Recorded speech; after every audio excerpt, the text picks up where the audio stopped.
day 4 of my 100-day challenge. Hey everyone, Dr. Dan, PTSD Academy Podcast. Go to episode 13 of that podcast to listen to the full rules of participation for the 100-day challenge. If you want to do it too, I'm sure you can probably do a better job than me. I'm just trying to, inspire patients and other clients there in the public about what you can do to take care of yourself physically, mentally, and spiritually with different emotional techniques, regardless of the campaign of symptoms you're trying to go after. So how would you know what you want to do? Physically, the goal will be a balanced lifestyle. Mentally, practice self-care.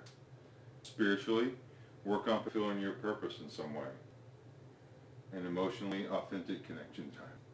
For me today, I'm going to focus on the practice of self-acceptance today and discuss survivor guilt. But overall, I did, turns out 50 dips and 50 air squats. I turned an organic veggie casserole into a soup today by adding a broth, and it tasted amazing. It was healthy, had me being health conscious. I rested a whole lot. It's Easter Sunday.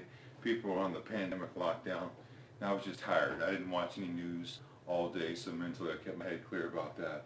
And in the morning, I opened the garage door and watched the rain, sat on a chair with my dog there, and just watched the rain. That was fun for me.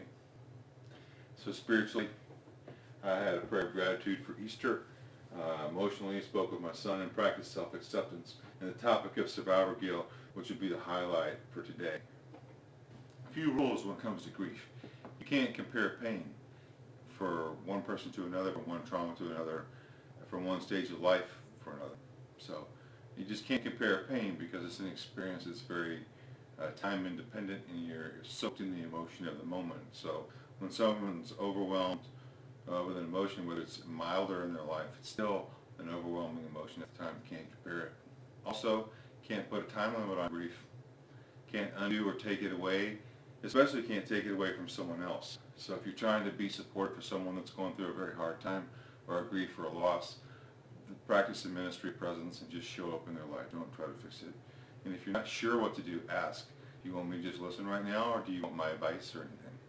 And just be present to touch and give a hug.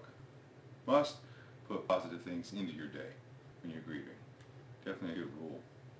I want to talk about honoring, going out of your way with honoring behavior towards a grief or a loss or a memoriam of something. Writing letters to people you have resentments with, or letters to deceased people, these kinds of things. Whether or not you plan to give it to a family member still living or not, writing the letters for your own mental clarity can help. Mental clarity is a big thing around closure. Anything that has a ceremony to it can help. My favorite kind of ceremony is to go on a nature walk with the express intention that you're going to release some energy or emotion or grief from the past and let it go.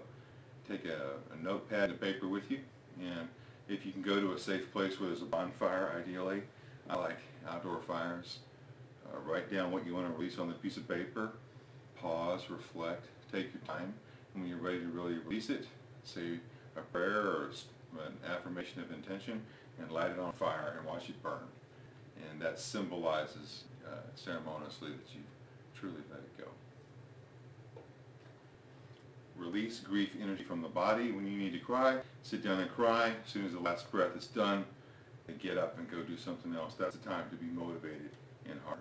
Go ahead and try the 100-day challenge for yourself. This is only day 4, so follow along if you want to see how it goes or try to catch up with me. Good luck. Go to PTSDacademy.com, follow along with the podcast, submit your email for the PTSD Blueprints, the 100-day challenge worksheet that you just saw here, and the 9-line PTSD test for the nerds out there like me at the PTSD Academy to help you create real life change.